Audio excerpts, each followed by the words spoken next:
Assalamualaikum warahmatullahi wabarakatuh. Innal hamdalillahi nahmaduhu wa nasta'inuhu wa nastaghfiruh wa na'udzu billahi min syururi anfusina wa min sayyiati a'malina. May yahdihillahu fala mudilla lahu wa may yudlilhu fala hadiyalah. Asyhadu an la ilaha illallah wahdahu la syarikalah wa asyhadu anna Muhammadan abduhu wa rasuluh.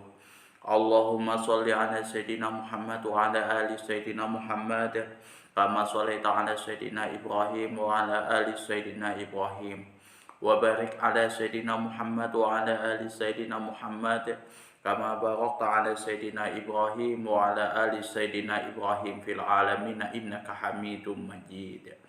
Rabbi shrah li sadri wa yassir li amri wahlul 'uqdatam min lisani yafqahu qawli, amma ba'du. Hadirin hadirat jamaah kaum muslimin wal muslimat yang dirahmati oleh Allah Subhanahu wa taala. Kali ini kita akan membahas tentang kitab Fathul Qarib, masih tentang bab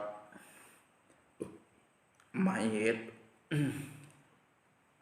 Nah, di sini kita akan membahas tentang bagaimana sih cara-cara kita membungkus mayit. Wa takfunul mayyitu dzakaron kana au unsa, dan hendaklah mayit tersebut dibungkus zakaron kana au unsa, baik itu laki-laki ataupun perempuan, balighon kana aula, yang sudah balik ataupun yang belum, fi salasati aswabin baidin, yaitu dengan 3 lapis kain putih. Wa yakunu kullaha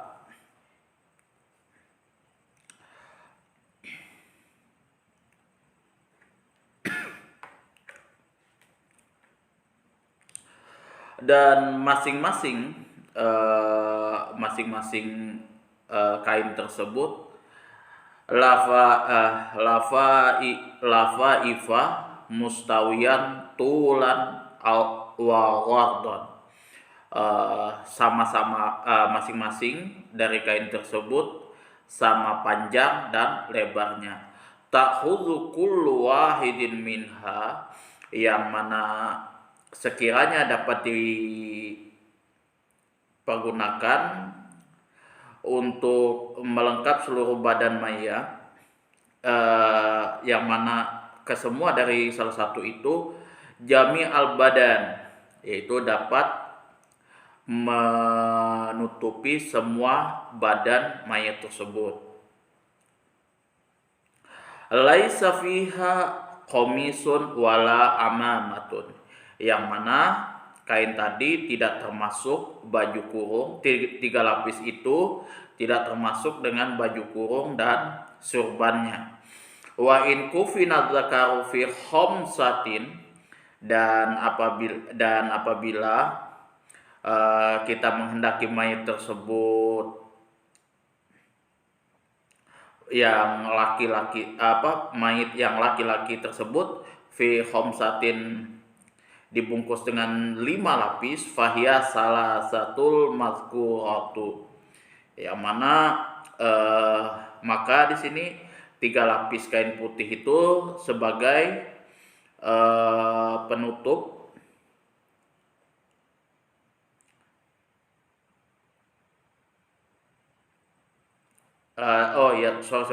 maka 3 lapis kain tersebut sebagai mana yang sudah tersebut di atas. Jadi ya dia sudah sebagai penutupnya yang 3 lapis tersebut. Wa qamisun wa amamatun, kemudian ditambah dengan baju kurung dan surbannya.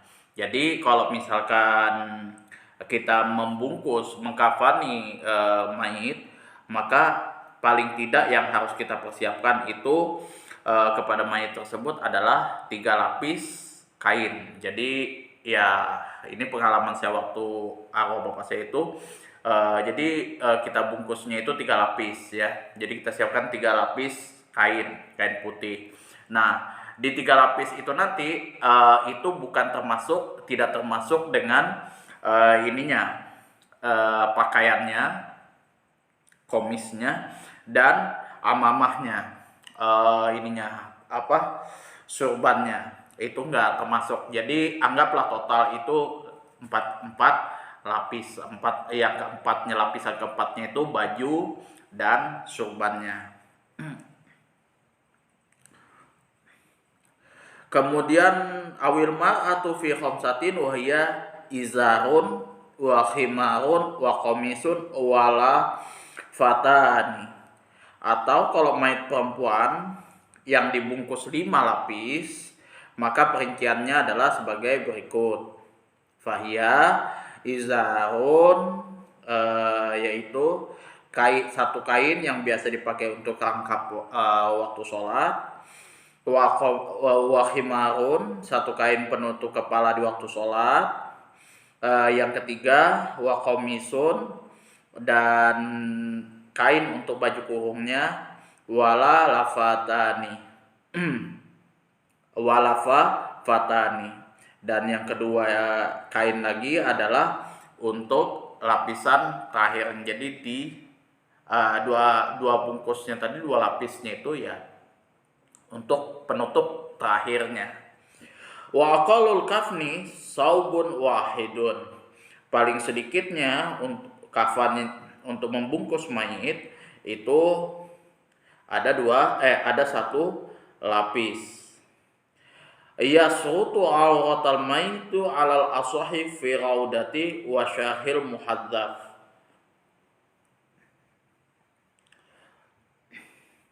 Yang mana satu lapis kain putih itu dapat menutupi auratnya.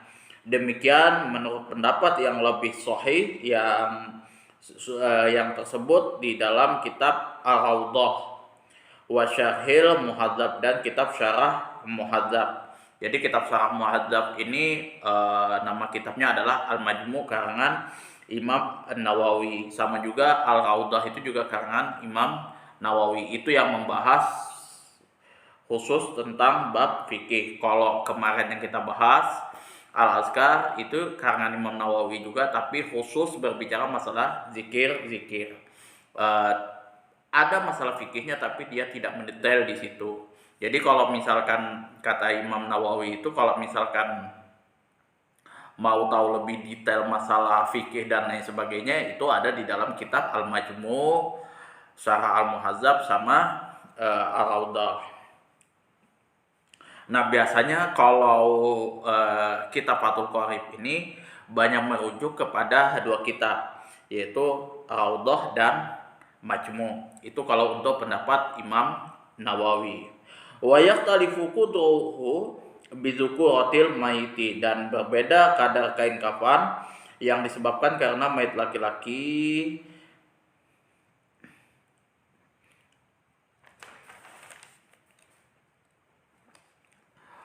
wa nusatihi wa yakunul kapni min jinsi ma yalbisu syakhsu fi hayatihi. Jadi karena mayit itu laki-laki dan perempuan, oleh karena itu maka kain kafan tersebut adalah terdiri dari jenis kain kafan yang dipakai oleh seseorang dalam kehidupannya sehari-hari. Jadi kalau misalkan kita memasangkan kain kafan itu ya sesuai dengan kesehariannya. Jadi kesehariannya itu ya keseharian dia waktu sholat, bukan keseharian dia apa yang dia suka, ya kan, seperti itu. Misal kesehariannya dia suka rock kayak gitu, terus ya kita misal di waktu matinya kita dengarkan lagu-lagu rock, ya nggak mungkin. Itu kesehariannya waktu dia sholat itu yang dimaksud. Wa yukabbiru alaihi air maiti idza shalla alaihi arba'a takbiratin. Wa yukabbiru alaihi, dan bagi orang yang mensolatinya,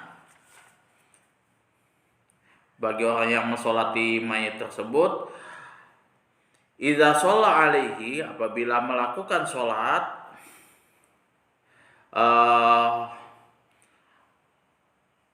arba'ah takbiratin, maka hendaklah melakukan 4 kali takbir, takbiratul ihram, bitakbiratil ihram, yaitu dengan melakukan takbiratul ihram.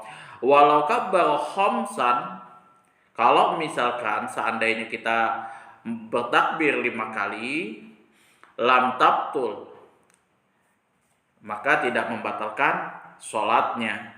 Lakin lau khamsan imamuhu la yutabi'hu bal yusallimu au yantadhirhu liyusallima ma'ahu wa huwa afdal. Tetapi jika si imam tidak takbir 5 kali, maka makmum tidak boleh mengikuti imam. Akan tetapi hendaknya dia terus salam atau menantikan imam sampai makmum salam bersama-sama dengan imam. Itu demikian yang pendapat yang paling utama, itu yang lebih afdal. Tapi di sini umumnya makmum mengikuti imam. Biasa kalau sudah perbedaan kayak gini ini ya memang dibahas kalau di dalam kitab-kitab fikih. Tapi biasa sih kalau yang saya jumpai umumnya itu para makmum yang melakukan takbiratul ihram itu 4 kali. Itu. Wa yaqra'ul musalli al-Fatihata ba'da takbiratil ula. Jadi bagi orang yang mensolati mayit tersebut hendaklah membaca Al-Fatihah. Jadi wa yaqra'ul musalli, ya, membaca hendaklah seorang yang mensolati mayit tersebut membaca Al-Fatihah ba'da takbiratil ula, setelah takbiratul ihram yang pertama. Wa yajuzu qira'atu ba'da ghairihal ula, dan boleh juga membaca sesudah takbir selain yang pertama. Jadi kalau kita misalkan takbir pertama Allahu Akbar seperti ini kan, nah maka bismillahirrahmanirrahim, alhamdulillahirabbil alamin sampai terakhir itu waladdallin amin, kayak gitu. Wa yusalli ala nabi sallallahu alaihi wasallam ba'da takbiratis saniyati, dan hendaknya kita mengucapkan kita bersolawat, membaca solawat kepada Rasulullah sallallahu alaihi wasallam ba'da takbiratil saniyah. Nah, setelah takbiratul ihram yang kedua. Jadi Allahu Akbar lagi, baru Allahumma sholli ala sayyidina Muhammad wa ala ali sayyidina Muhammad wa aqallu sholati alaihi, dan paling sedikitnya sholawat kepada Nabi itu Allahumma sholli ala Muhammad. Itu paling sedikitnya Allahumma sholli ala Muhammad. Wa yad'u lil maiti ba'da salisati. Hendaklah kita mendoakan kepada seseorang yang meninggal tersebut ba'da salisati, setelah takbiratul ihram yang ketiga. Jadi takbiratul ihram lagi yang ketiga, baru kita mendoakan kepada orang yang meninggal. Allahumma fir lahu warhamhu wa'afihi wa'fu anhu, seperti itu. Atau di sini wa qalu doai lil maiti Allahumma fir lahu. Jadi ya Allah, ampunilah dosa-dosa bagi seorang yang sudah meninggal, bagi mayit tersebut. Wa akmaluhu, dan paling sempurnanya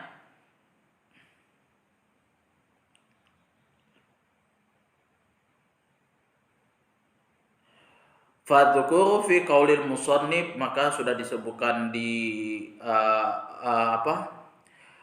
disebutkan sebagaimana yang disebutkan oleh musannif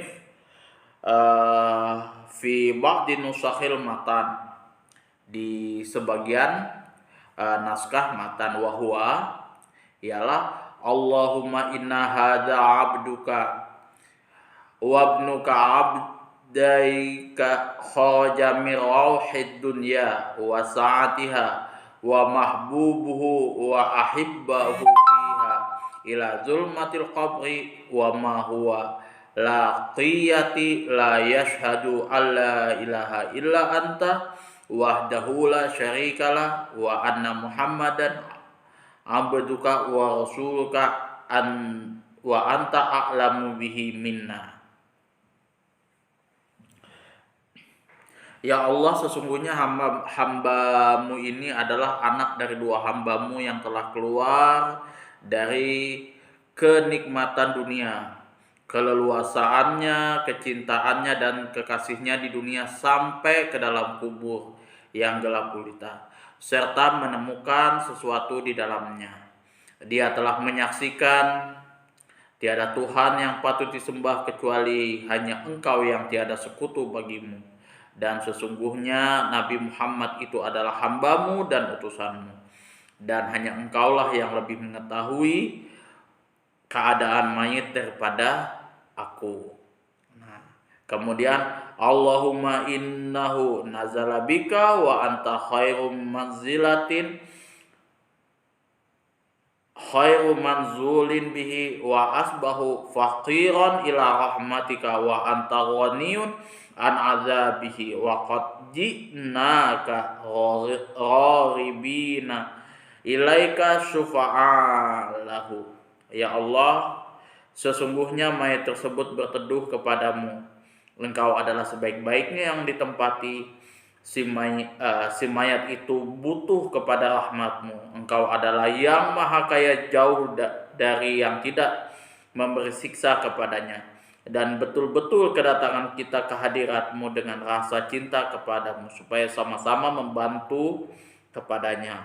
Allahumma in kana muhsinan fazid fi ihsanihi wa in kana musian fatazawwaj anhu walaqihi bi rahmatika ridaka waqihi fitnatal qabri wa azabihi.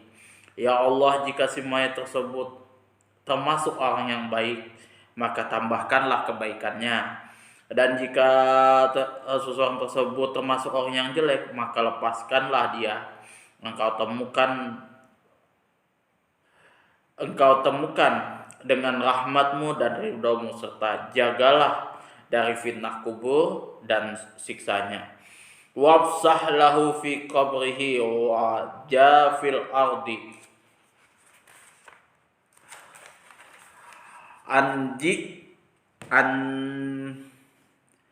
anjabbaihi walaqihi bi rahmatikal amni min adzabika hatta tab'asu aminan ila jannatika bi rahmatika ya arhamar rahimin. Di sini, semoga engkau luaskan kuburnya, engkau renggangkan bumi dari kedua lambungnya, engkau pertemukan dengan rahmatmu dan berikanlah kesentosaan dari siksamu, sehingga engkau bangunkan dia dalam keadaan aman sampai ke surgamu lantaran rahmatmu ya Allah, Tuhan yang maha pengasih. Nah, itu doa yang ketiga. Itu doa yang ketiga. Ini maksudnya doa dari takbiratul ihram yang ketiga. Itu. Tapi biasa umum kalau yang saya temukan itu kalau di Indonesia atau di daerah Kalimantan itu rata-rata Allahumma firlahu warhamhu wa'afihi wa'fu anhu wa akrim nuzulahu wa wasi' madkhalahu, itu dan seterusnya. Wa yaqulu fi rabi'ati. Nah, dan hendaklah mengucapkan bacaan fi rabi'ati pada takbiratul ihram yang keempat, Allahumma la tahrimna ajrahu wa la taftina ba'dahu waghfir lana wa lahu. Ya Allah,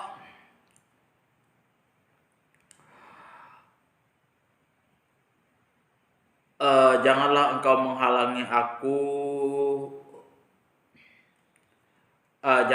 menghalangi aku kepada pahala si mayit, dan hendak mencoba engkau kepadaku sesudah si mayit serta ampunilah dosaku dan dosa si mayit. Seperti itu. Wa yusallimul musalli ba'da takbirati rabi'ah. Kemudian di sini kita melakukan salam ya, bagi orang yang sholat jenazah tadi melakukan salam ba'da takbirati rabi'ah, setelah takbiratul ihram yang keempat. Wassalamu huna kasalami fi sholati ghairil janazah. Dan salam di sini seperti halnya salam selain daripada sholat jenazah. Fi kaifiyati wa adadihi lakin yustahabu ziyadata wa rahmatullahi wa barakatuh. Akan tetapi di sini sunnah, lebih disunnahkan lagi itu ditambah dengan wa rahmatullahi wa barakatuh. Jadi salamnya itu sama dengan salam di sholat-sholat biasanya selain daripada sholat jenazah. Jadi tapi pada posisi berdiri loh ya, pada posisi berdiri. Assalamualaikum warahmatullahi wabarakatuh. Assalamualaikum warahmatullahi wabarakatuh, seperti itu.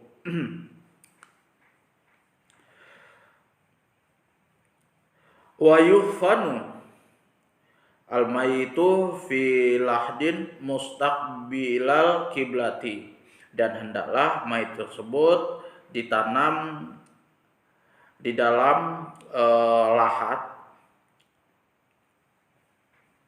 di dalam lahat. Jadi lahat itu kan ini lobang ya, lobang kayak gitu. Nah, lahatnya itu kalau di Indonesia itu ada dua ya. Kalau yang saya lihat itu ada yang dia lubang kecil yang menghadap yang posisinya di bawah. Jadi di bawah seperti ini. Nah, jadi dia lubang, terus ada lagi lubang kecil. Nah, itu lubang liang lahatnya. Atau di sampingnya. Jadi kalau arwah bapak saya itu di sampingnya. Saya di samping, masuk ke samping kayak gitu. Nah, baru posisinya dia itu menghadap ke kiblat. Seperti itu. Jadi kita sudah posisikan kiblatnya di mana, nanti baru dia posisinya menghadap. Intinya itu bukan daripada kiri dan kanan dari posisi kepala dan kakinya, tapi posisi kepalanya ini menghadap ke kiblat. Itu. Saya belum pernah belum menemukan lagi posisi kepalanya menghadap ke timur atau ke barat, saya kurang tahu. Tapi yang saya perhatikan itu posisi kepalanya itu betul-betul harus menghadap ke kiblat.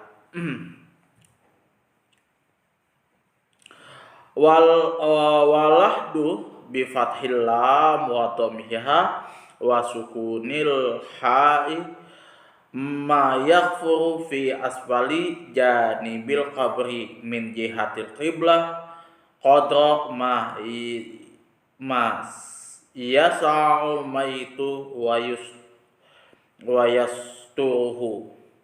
Jadi kata lahdu ini dengan dibaca fathah lamnya atau dibaca dengan dhammah ha, dibaca dhammah.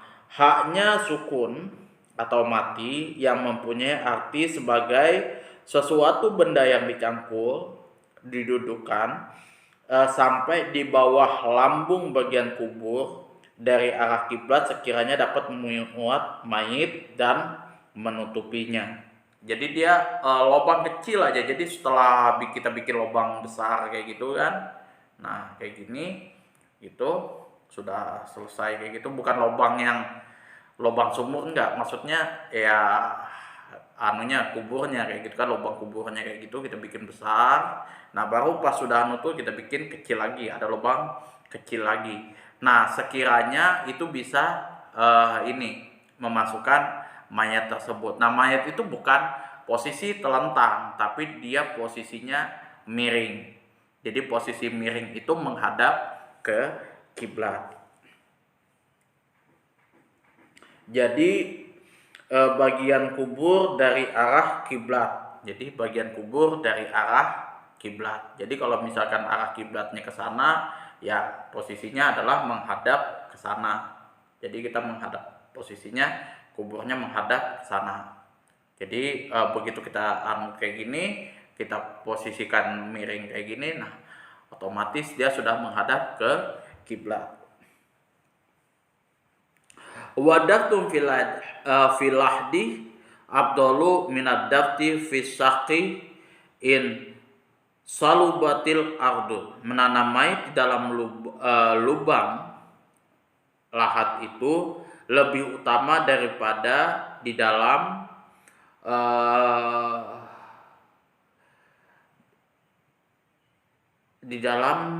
apa ya, fisaqi ini in salubatil ard. Jadi pas kita posisinya mengubur di dalam lahat itu lebih utama daripada memendam dia di luar daripada liang lahat. Jadi lubang anunya lagi. Jadi kita timbun seperti itu. Nah, biasa kalau dulu orang Dayak yang waktu saya sempat urus itu, kalau dari sisi tradisinya berbeda dengan Muslim, ya kan.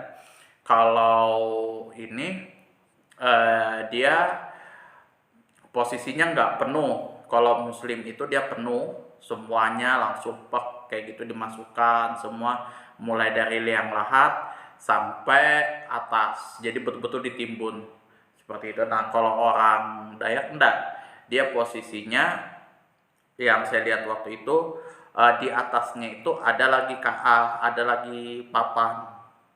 Nah, baru ditimbun di atas papan tersebut. Jadi di bawahnya itu kosong, ada mayatnya di situ. Tapi dia posisi di bawahnya kosong, dan itu tidak terlalu tidak terlalu dalam lah antara tanah dengan papannya. Nah, itu pengalaman saya dulu kalau ngurus masalah mayat.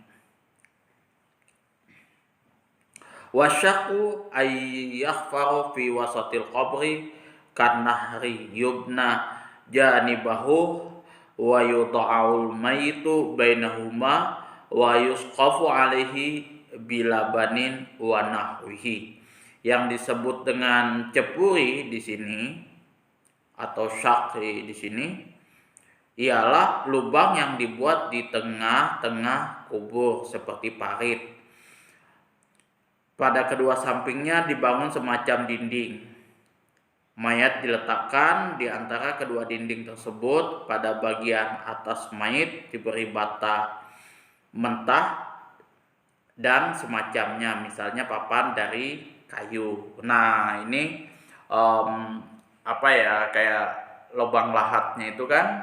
Nah, itu ada kita masukkan seperti itu. Mayatnya kemudian kita telentangkan. Nah, ada kita kasih bantalannya supaya dia nggak jatuh ke bawah kayak gitu, nggak telentang posisinya. Kemudian juga kita kasih kayak bantalan segala macam, semuanya dari tanah. Wa yadul mayitu inda muakhirul qabri fi ba'din nusakhi ba'dal mustaqbilal kiblati ziyadatun wa hiya wa yusallu min qibali min qibala ra'sihi ay sallan bi rafqin la bi adfin wa yuqalu alladhi yulhiduhu bismillahi wa ala millati rasulillah sallallahu alaihi wasallam. Kemudian mayat diletakkan sebelah selatan kuburan tersebut. Nah, di dalam sebagian keterangan bahwasanya terdapat tambahan perkataan sesudah menghadap kiblat. Lalu mayat diangkat, dikeluarkan dari kereta mayat. Kalau dalam bahasa Jawanya itu gendosa atau kaundo. Dari arah kepalanya pelan-pelan dan tidak boleh keras-keras atau kasar. Dan hendaknya orang yang membasuhkan mayat tersebut ke dalam liang lahatnya itu dengan membaca Bismillahi ala millati Rasulullah sallallahu alaihi wasallam. Jadi dibawa dengan posisinya dengan keranda, diangkat pelan-pelan seperti itu, nah baru ditaruh gitu.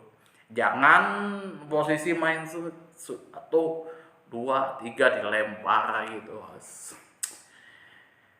belum pernah saya menemukan hal seperti itu ya. Jadi semua dilakukan dengan pelan-pelan. Saya jujur aja sorry se ah mau keluar lagi, sebengal-bengal orang, sebrengsek-brengsek orang itu, jujur yang saya tahu, yang saya pernah lihat, tidak pernah diperlakukan ya seperti itu ya kan. Ya tetap disolatkan, dikafani dan lain sebagainya itu ya dengan cara agama Islam yang semestinya, bahkan diangkat pelan-pelan sampai itu.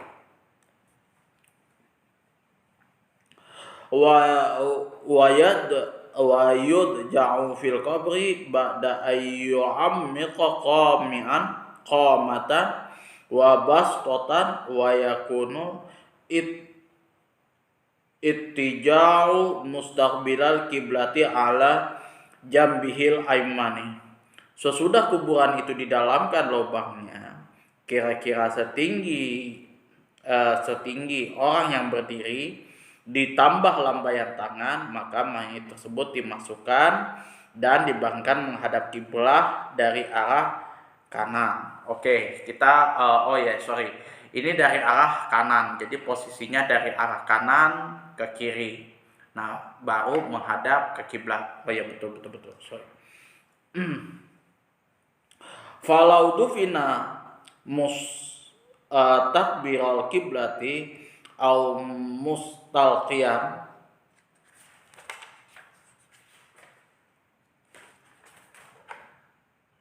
nubisha wa wujiha lil kiblati malam yataghayya.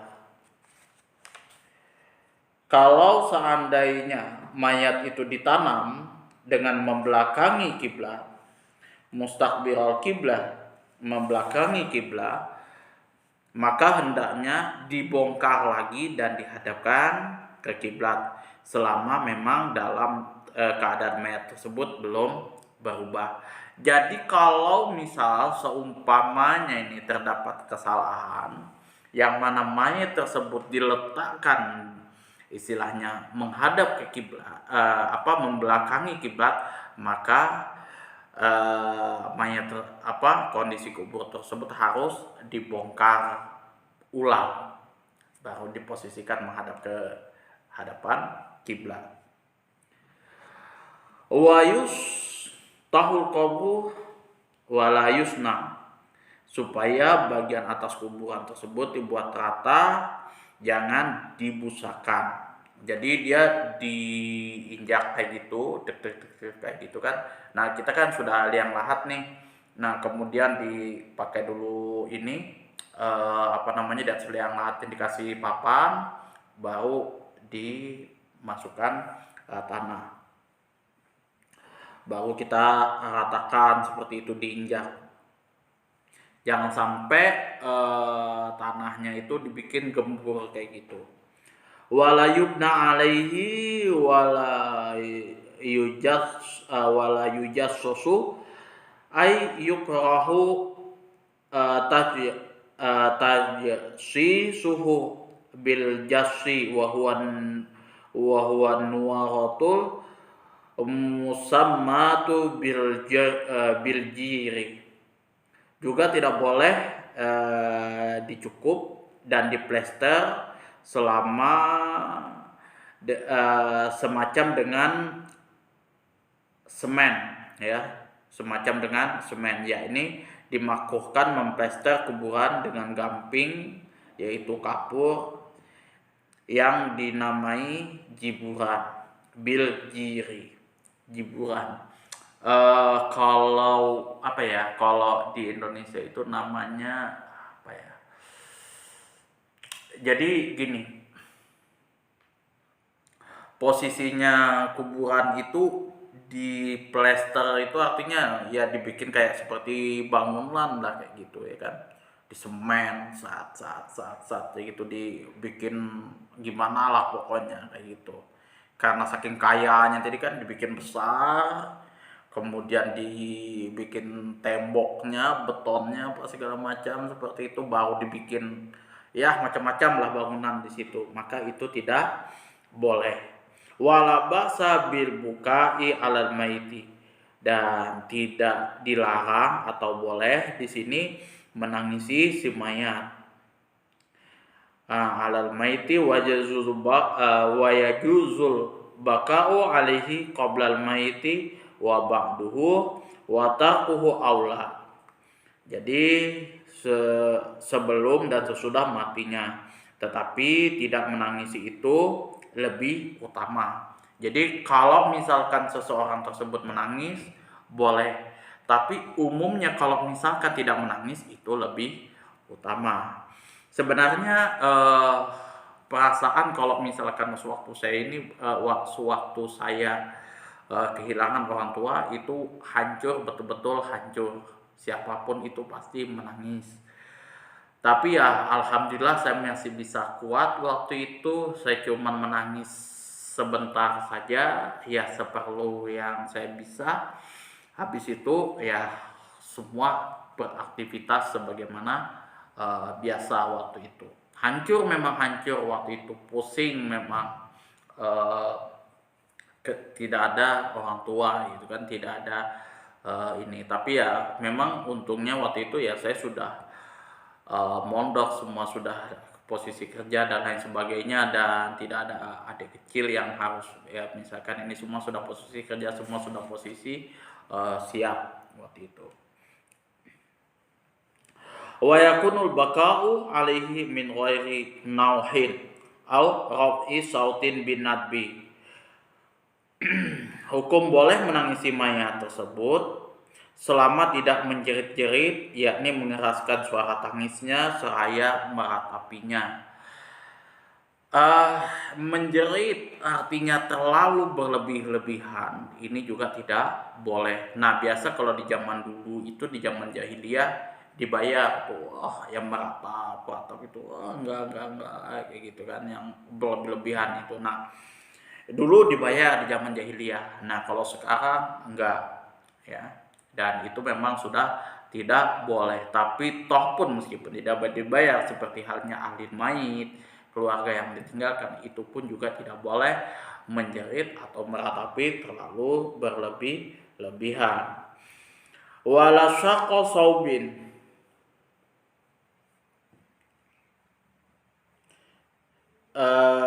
fi ba'di nusakhi jaibin badala saubi wal jaibu tuqul qamisi.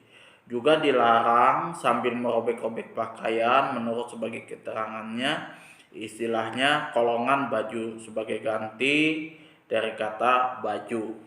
Nah jadi misalkan saking ininya kayak gitu, dirobek-robek pakaiannya kayak gitu. Halo meku, jangan tinggalkan aku meku. Nah itu sudah merobek-robek pakaian apa segala macam. Nah itu yang tidak boleh.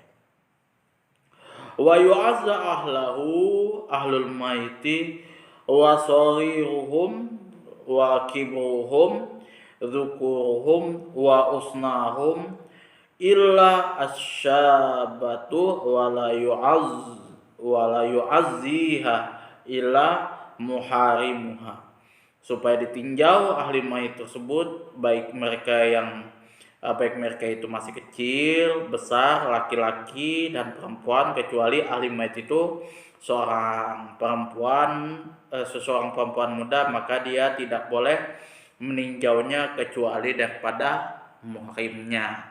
Jadi kalau misalkan masih perempuan muda itu tidak boleh meninjau, melihat itu, kecuali dia bersampingan dengan muhrimnya.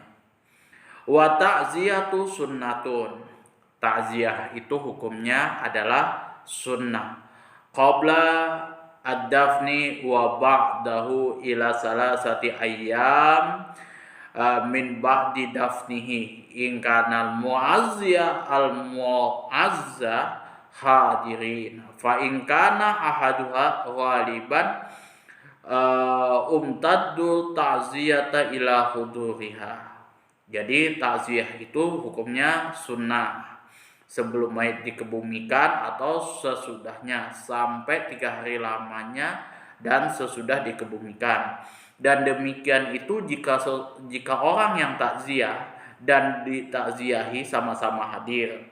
Sedang bila salah satu dari keduanya tidak ada di tempat, maka masa takziahnya diperpanjang sampai orang tidak ada di tempat itu dan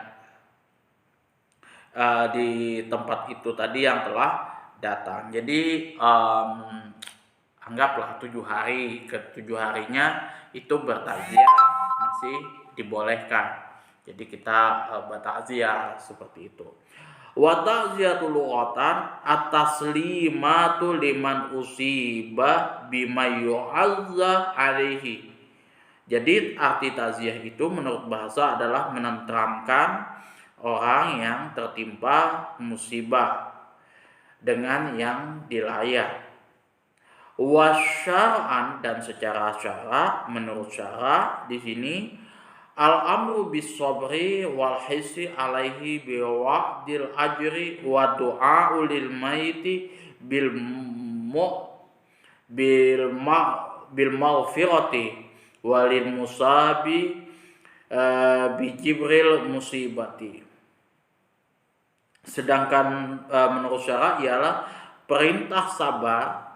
Di sini ingat perintah sabar, kemudian menghibur kepada yang tertimpa musibah dengan janji-janji pahala, dan juga mendoakan si mayit dengan memohonkan ampun dan menambalkan musibahnya kepada yang terkena musibah. Nah, jadi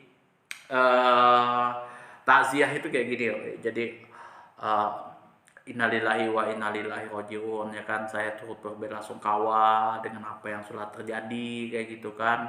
Nah, semoga teman-teman ahli mayit yang ditinggalkan sampai yang ditinggalkan itu bisa tabah dan sabar menghadapi cobaan, serta juga menghibur kayak gitu. Menghiburnya itu ya istilahnya orang tua sampean itu sudah berada dalam posisi tenang, sudah tidak ada masalah lagi, nah, dan sudah mendapatkan dan kemungkinan dan akan bertemu dengan Sang Maha Pencipta. Dan juga di sini kita mendoakan juga si mayit tadi,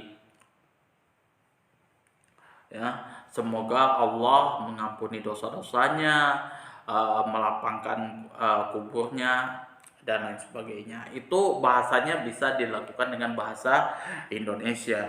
Waladaf wala yudfanu isnani fil qabri, dan tidak boleh menanam dua mayit di dalam satu kuburan. Jadi fi qabrin wahidin, di dalam satu kuburan, illa lihajatin qadaiqil ardi wa qasril mauti. Nah, kecuali bila ada kepentingan tertentu seperti keadaan bumi kuburan tersebut sangat sempit dan banyaknya orang yang meninggal. Nah, ya kan, kalau contoh Perang Dunia Kedua itu kan, bayangkan aja mayat yang berhamburan itu digali pakai pakai bego kayak gitu, baru disusun, baru diuruk seperti itu. Nah, kalau posisinya yang lumrah, yang normal kayak sekarang, itu tidak boleh satu kubur dua mayit itu, karena saking cintanya sama suaminya atau ininya kayak gitu, satu lubang kubur dua sepasang suami istri, itu tidak boleh. Biasanya sih berdampingan aja seperti itu, kecuali ya memang betul-betul ada hajat yang dibolehkan oleh syara itu, karena ada misalnya tempatnya sempit, kayak misalkan di daerah Taiwan kalau nggak salah itu, atau kayak di Saudi Arabia itu ya sudah tambah sulam aja kayak gitu, itu nggak ada masalah. Kalau di Arab Saudi itu sudah nggak tahu lagi kita kuburan orang tua kita di mana kayak gitu kan, tahu-tahu habis aja kayak gitu, yang diisi sudah orang lain kayak gitu.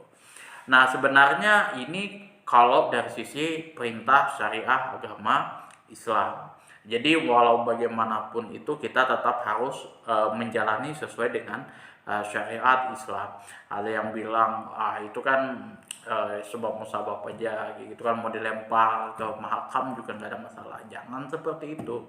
Kalau misalkan ada orang yang meninggal ya diuruslah sesuai dengan apa yang diajarkan oleh Rasulullah Shallallahu Alaihi Wasallam. Nah, itu yang dapat saya sampaikan. Mudah-mudahan ini bisa menambah manfaat untuk teman-teman semuanya. Saya mohon maaf kalau misalkan ada kekeliruan, mungkin ada yang belum jelas, silahkan teman-teman tanyakan seperti itu. Nah, ini hanya kulit daripada ilmu fikih ya. Jadi kalau misalkan ada yang lebih detail lagi dan lain sebagainya, itu nanti bertahap. Jadi ini masih kulitnya saja yang terdapat di dalam kitab Fathul Qorib.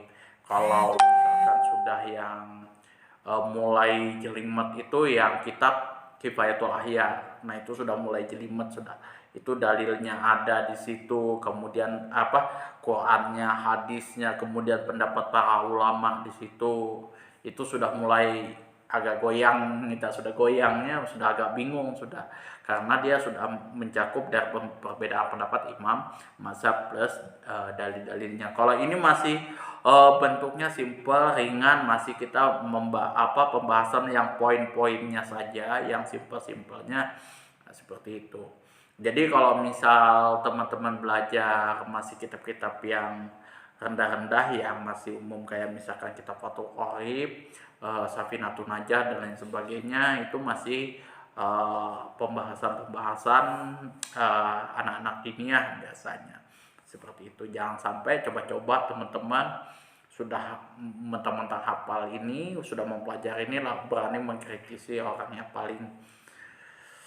yang lebih tinggi lagi ilmunya, itu jangan sampai. Jadi teman-teman harus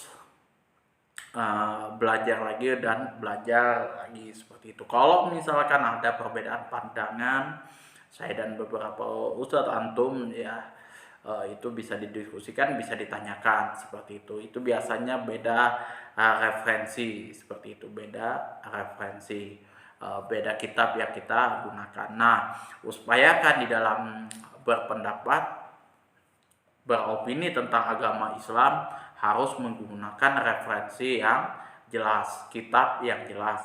Sebagai halnya kalau misalkan di acara Deddy Corbuzier itu kan, kalau yang namanya dokter dia harus mempunyai berdasarkan referensi jurnal kedokteran kayak gitu, nggak sembarang dia asal ngomong segala macam. Itu kebebasan berekspresi, itu bebas sebebas-bebasnya dalam hal beropini. Nah, kalau misalkan sudah itu menyangkut disiplin ilmu disiplin ilmu suatu bidang, maka dia harus mengedepankan sumber referensinya ya gitu. Contoh di bidang akuntansi itu juga ada ilmunya, ada sumber-sumber referensinya. Di bidang ekonomi, kemudian di bidang dunia kesehatan itu juga ada referensinya, ada disiplin ilmunya, ada empunya juga yang yang menguasai bidang tersebut. Nah, kita yang tidak mempunyai keahlian di bidang ilmu tersebut, jangan coba-coba mengkritisi bidang orang lain. Alangkah baiknya kita bertanya kepada mereka apa-apa yang mesti kita tanyakan sesuai dari bidangnya kayak gitu. Kita jangan sampai mencaci maki mereka, kemudian menghina apalagi segala macam, yang mana kita sendiri pun juga masih awam. Contoh lah kayak sekarang ya kan, kalau saya jujur aja sebagai netizen rakyat kelas rakyat jelata lah, katakan seperti itu. Kalau yang namanya hoak-hoak, apalagi teori konspirasi tentang COVID lah, apa segala macam ya, saya berusaha mencari sumber-sumber yang akurat lah seperti itu. Kalau misalkan sekelas WHO yang biasa saya buka situsnya itu tidak dipercayai oleh orang, apalagi orang yang cuma asal bacot ini, saya lebih tidak percaya lagi. Seperti sesimpel itu aja kalau saya pribadi, seperti itu. Jadi kalau misal seseorang mengatakan oh WHO itu bohong apa segala macam, COVID itu nggak ada, ya apalagi ente kan yang memang tidak ada kepakaran, tidak ada analisis dan sebagainya, asal bacot aja, maka saya tidak akan percaya seperti itu. Jadi kalau WHO menentukan suatu masalah, suatu hukum atau apalah kayak gitu kan di bidang ilmu kesehatan, terutama mengatakan bahwa COVID-19 ini termasuk dalam kategori pandemi, ya itulah sudah kenyataannya. Dan berita tentang COVID-19 kalau menurut saya pribadi itu sudah berita yang mutawatir. Mutawatir itu sudah susah untuk dibantah, dan pemberitaannya pun sudah banyak di semua negara. Itu pemberitaannya sudah banyak di semua negara, dan yang mengalaminya pun juga semua negara. Beda halnya kalau misal di Indonesia saja dikembar-kemborkan masalah COVID, yang di sana santai-santai saja, itu is okay itu. Tapi kalau semua negara mengalaminya, korbannya pun juga hampir sama di semua negara, mulai dari atas sampai bawah, itu sudah ya. Kalau beberapa ustadz, beberapa ulama-ulama hadis itu mengatakan bahwa yang namanya berita tentang COVID-19 itu beritanya mutawatir. Jadi sudah nggak bisa dipungkiri lagi. Secara akal sehat itu sudah tidak bisa, sudah nggak bisa dibantah lagi. Nah, mutawatirnya di sini adalah mutawatir qot'i. Qot'i itu kita nggak perlu ngerisetnya terlalu jauh detail kayak gitu. Cukup kita ketik aja BBC kayak gitu. Nah, misalkan di Ekuador. Kalau di Ekuador itu, kalau yang saya lihat di BBC dan beberapa media lain itu memberitakan di situ bahwasanya ya mayat yang kena COVID itu sudah kayak melempar kresek aja gitu, kentongan langsung dibuang begitu aja di pinggir jalan kayak gitu supaya nggak bau gitu aja kayak gitu. Dan itu saking banyaknya itu di Ekuador, kemudian di Brazil, Venezuela sudah nggak kehitung, kemudian Amerika yang sehebat itu aja sudah kelimpungan di waktu itu menanggulangi orang-orang yang meninggal. Karena di sini untuk wabah COVID-19 ini pilihan dari semua negara cuma dua. Itu waktu saya lihat situs WHO waktu itu tentang pendapat WHO tentang COVID-19 apabila terjadi suatu negara, di setiap negara, maka pilihannya ada dua katanya. Harus dua yang dipilih, antara ekonomi sama kesehatan. Itu. Jadi kalau misalkan kesehatan yang diutamakan, maka ekonomi ambruk. Kalau ekonomi yang diutamakan, kesehatan yang ambruk. Jadi ya bagaimana caranya kedua-dua ini bisa jalan. Dan itu butuh disiplin yang tinggi. Itu. Kalau misalkan pemerintah melakukan lockdown, hancur, rakyat kelaparan. Tapi kalau misalkan pemerintah istilahnya fokus pada ekonomi, rakyat sebagaimana biasa, maka